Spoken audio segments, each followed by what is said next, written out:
BJP சுத்தமாக அமைதியாக இருக்காங்க. அவங்க தான் மேஜர் பார்ட்னர். 27 தொகுதி வந்து அவங்க நிறைய தொகுதி வந்து தோக்குற தொகுதி தான். 100% தோக்குற தொகுதிங்களா பார்த்து ஒரு 24 தொகுதி 23 24 தொகுதி ஒதுக்கியிருக்காங்கன்னு சொல்கிறாங்க. அப்போ கூட்டணி கட்சிங்க ஒரு 6-7 கட்சிகள் வந்து அவங்க சிம்பலில் நிற்கிறாங்க. அதுவும் பலிகடா தொகுதிகள். கிட்டத்தட்ட 35 தொகுதிகள் அவங்க நிற்கிறாங்க. 35 தொகுதிகளை வந்து 30 தொகுதி வந்து தோக்குற தொகுதி. ஆனால் அதை பற்றி பிஜேபியே ஒரு வாய்ஸும் ரைஸ் பண்ணலன்னு that's a news. Why are they keeping quiet? பலிகடா எடப்பாடி அவங்கள ஆக்கினது நியூஸ்னா அதை விட பெரிய நியூஸ் பலிகடா ஆக்கப்பட்டவர்கள் அமைதியாக இருப்பார். தோக்குற தொகுதிகளை நம்ம பக்கம் பார்த்து எடப்பாடி தள்ளிவிட்டாருன்ற எண்ணம் வந்து அவங்களுக்குள்ள இருக்குது. பட் அவங்க அதை ரைஸ் பண்ணலை. நம்ம தான் பேசுகிறோம், மீடியா தான் இதை பேசுது, மற்றவங்க இதை பேசலை. நாகர்கோவிலில் இன்னைக்கு நடுவில் வந்து அவங்க போராட்டம் பண்ணியிருக்காங்க. கன்னியாகுமரியில் வந்து அதிமுகவுக்கு ஒதுக்கப்படவே இல்லை, நாலுமே பாஜகவுக்கு அப்படிங்கிற அந்த ஒரு ஒன்று தான் அப்படிங்கிற ஒரு இது இருக்கு.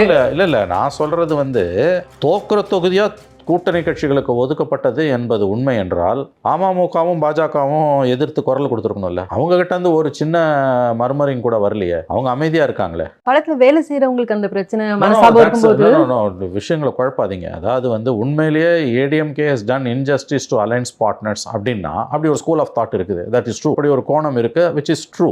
ஆனா ஏன் வந்து சம்பந்தப்பட்டவங்க கிட்ட இருந்து எந்த வாய்ஸும் வரல அப்படின்னா அவங்க அதை ஒத்துக்கிறாங்க. தென் who are we to comment about it? இதுல இன்ட்ரெஸ்டிங்கான விஷயம், தோக்குற தொகுதியை எடப்பாடி கூட்டணி கட்சிகளுக்கு ஒதுக்குனது கிடையாது. ஒதுக்கியிருக்காரு, உண்மை, ஓப்பனாகவே பேசுவோம். ஆனால் அதை பற்றி கூட்டணி கட்சிங்க வாய் திறக்காம இருக்கிறதா news. Then why are they succumbing? அவங்க கிட்ட இருந்து ஒரு சின்ன மர்மர் கூட இல்லையா? they're keeping quiet. பிஜேபி சுத்தமாக அமைதியாக இருக்காங்க. அவங்க தான் மேஜர் பார்ட்னர். 27 தொகுதி வந்து அவங்க நிறைய தொகுதி வந்து தோக்குற தொகுதி தான். 100% தோக்குற தொகுதிங்களா பார்த்து ஒரு 24 தொகுதி 23 24 தொகுதி ஒதுக்கியிருக்காங்கன்னு சொல்கிறாங்க. அப்போ கூட்டணி கட்சிங்க ஒரு 6-7 கட்சிகள் வந்து அவங்க சிம்பலில் நிற்கிறாங்க. அதுவும் பலிகடா தொகுதிகள். கிட்டத்தட்ட 35 தொகுதிகள் அவங்க நிற்கிறாங்க. 35 தொகுதிகளை வந்து 30 தொகுதி வந்து தோக்குற தொகுதி. ஆனால் அதை பற்றி பிஜேபியே ஒரு வாய்ஸும் ரைஸ் பண்ணலன்னு that's a news. Why are they keeping quiet? பலிகடா எடப்பாடி அவங்கள ஆக்கினது நியூஸ்னா அதை விட பெரிய நியூஸ் பலிகடா ஆக்கப்பட்டவர்கள் அமைதியாக இருப்பார். தோக்குற தொகுதிகளை நம்ம பக்கம் பார்த்து எடப்பாடி தள்ளிவிட்டாருன்ற எண்ணம் வந்து அவங்களுக்குள்ள இருக்குது. பட் அவங்க அதை ரைஸ் பண்ணலை. நம்ம தான் பேசுகிறோம், மீடியா தான் இதை பேசுது, மற்றவங்க இதை பேசலை. நாகர்கோவிலில் இன்னைக்கு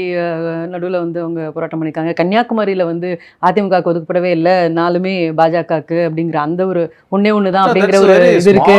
இல்லை நான் சொல்றது வந்து தோக்குற தொகுதியா கூட்டணி கட்சிகளுக்கு ஒதுக்கப்பட்டது என்பது உண்மை என்றால் அமமுகவும் பாஜகவும் எதிர்த்து குரல் கொடுத்துருக்கணும்ல. அவங்க கிட்ட இருந்து ஒரு சின்ன மர்மரிங் கூட வரலையே. அவங்க அமைதியா இருக்காங்களே. படத்துல வேலை செய்யறவங்களுக்கு அந்த பிரச்சனை மனசாபம் இருக்கும்போது விஷயங்களை குழப்பாதீங்க. அதாவது வந்து உண்மையிலேயே ADMK has done injustice to alliance partners அப்படின்னா அப்படி ஒரு ஸ்கூல் ஆஃப் தாட் இருக்குது. That is true. அப்படி ஒரு கோணம் இருக்கு, விச் இஸ் ட்ரூ.